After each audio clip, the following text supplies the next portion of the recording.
Hello students, good morning. हमारा आज का फिर टॉपिक है सैंपल स्पेस। लास्ट टाइम हमने किया था काइन के लिए निकाल के सैंपल स्पेस, ठीक है। आज हम देखेंगे डाई के लिए। डाई क्या होती है?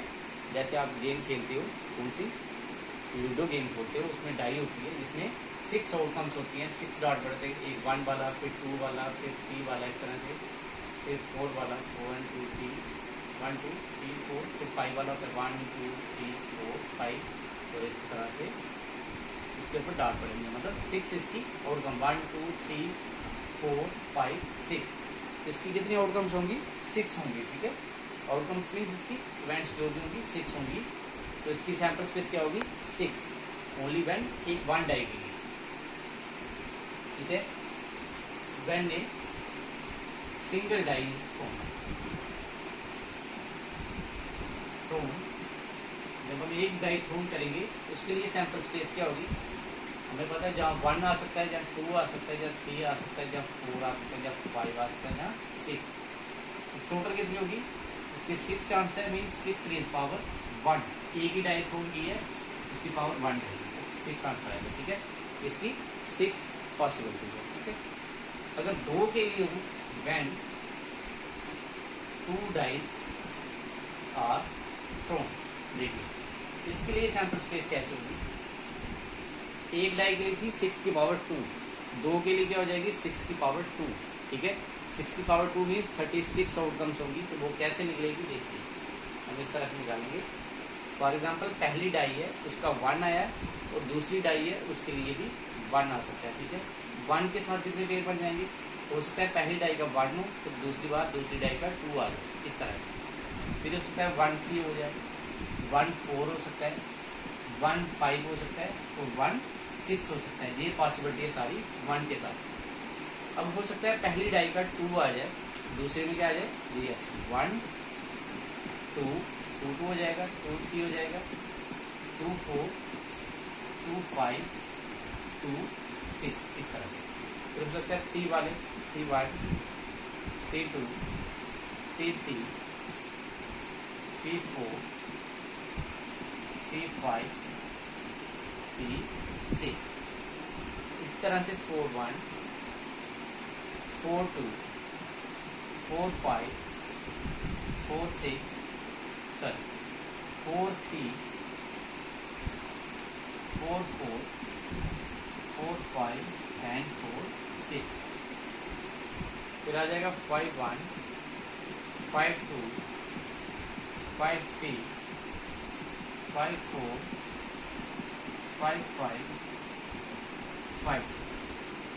क्या आ जाएगा? 6 1 6 2 6 3 6 4 6 5 एंड 6 6, ठीक है। अब देखिए इसके कितने एलिमेंट्स बन गए? ये बन गए टोटल 6 की रेज पावर 2 मीन्स 36। इसकी सैंपल स्पेस क्या आएगी? 36, ठीक है। अब ये जो एलिमेंट होते हैं 1 1, इसको हम क्या बोलते हैं? 1 1 2 2 3 3, ये हो जाएगा 4 4, ये हो जाएगा 5 5, 4 हो जाएगा 6 6। इन जो एलिमेंट्स को हम क्या बोलते हैं? ये वाले एलिमेंट्स जो होंगे 1 1 2 2 3 3 4 4 5 5 6 6, ये सारे को हम बोलते हैं डायगोनल एलिमेंट्स। इनको हम बोलते हैं डायगोनल एलिमेंट्स। अलग अलग के लिए अलग अलग सैंपल स्पेस। अगर 3 डाइसेस होंगी उसमें क्या हो जाएगा? वो बहुत लंबी हो जाएगी, बोर्ड पे आएगी नहीं। उसकी सैंपल स्पेस बन जाएगी 6 raise power 3 means 6 into 6 into 6। तो 6 का क्यूब क्या आ जाता है? 216, ये आएगी, ठीक है। तो ये काफी सारे इसमें एलिमेंट्स हो जाएंगे। हम 2 तक की पॉसिबल है, 2 तक बना सकते हैं। उसके आगे हम डायरेक्ट लिख सकते हैं कि 3 डाइस की प्रोबेबिलिटी क्या हो जाएगी? 6 रेज पावर 3। इस तरह अगर 4 की बोला होगा तो 6 रेज पावर 4 हो जाता है, ठीक है। तो this is a sample space for, इसके लिए सैंपल स्पेस फॉर 2 डाइस, ठीक है। तो नेक्स्ट देखिए छोटी सी डेफिनेशन कि प्रोबेबिलिटी निकालते हैं कैसे है। प्रोबेबिलिटी पे हमने डेफिनेशन भी लिखी है, देखिए। द प्रोबेबिलिटी, लास्ट टाइम लिखा था probability of an event is the probability of an event E, capital E is denoted by, इसको डिनोट करते हैं हम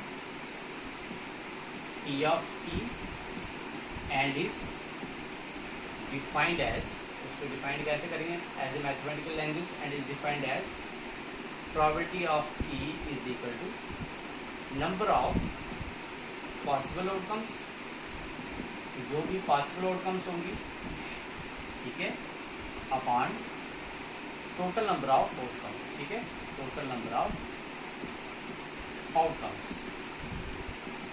ये फॉर्मूला है इसका प्रोबेबिलिटी निकालने का, number of possible outcomes, total number of outcomes, ठीक है। टोटल नंबर ऑफ आउटकम्स तो हमें पता होता है कि जिसकी भी निकालनी होगी, फॉर एग्जांपल एक काइंड की निकालनी होगी तो उसकी टोटल नंबर ऑफ आउटकम्स क्या आ जाएगी, 2। हेड और टेल मीन्स दोनों को मिला के आ जाएगी 2, दैट मीन्स सैंपल स्पेस उसकी। लेकिन पॉसिबल आउटकम्स क्या होंगी, जो हमें निकालना होगा प्रोबेबिलिटी। फॉर एग्जांपल हमें प्रोबेबिलिटी निकालनी है हेड की, तो एक टाइम पास करेंगे तो उसमें एक ही हेड आएगा, तो उसकी पॉसिबल आउटकम हो जाएगी 1 और टोटल नंबर ऑफ आउटकम्स हो जाएंगे 2। This is the probability for head in case of one kind is tossed, ठीक है। तो अलग अलग किस्म की प्रोबेबिलिटी आएगी अलग अलग क्वेश्चन के हिसाब से, ठीक है। तो नॉट इवेंट की कैसे फाइंड आउट करते हैं, the probability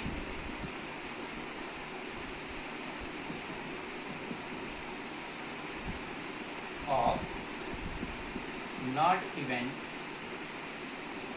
is denoted by P of E bar, not event को E bar से डिनोट करेंगे, and is defined as, और उसको कैसे निकालेंगे, and is defined as P of E bar is equal to 1 minus P of E, means 1 में से minus कर लेंगे प्रोबेबिलिटी ऑफ इवेंट की, ठीक है। पहले हम जब भी हमें निकालना होगा प्रोबेबिलिटी ऑफ नॉट इवेंट, उसके लिए हम पहले प्रोबेबिलिटी ऑफ इवेंट की निकालनी है और उसको 1 में से माइनस करनी है, ठीक है।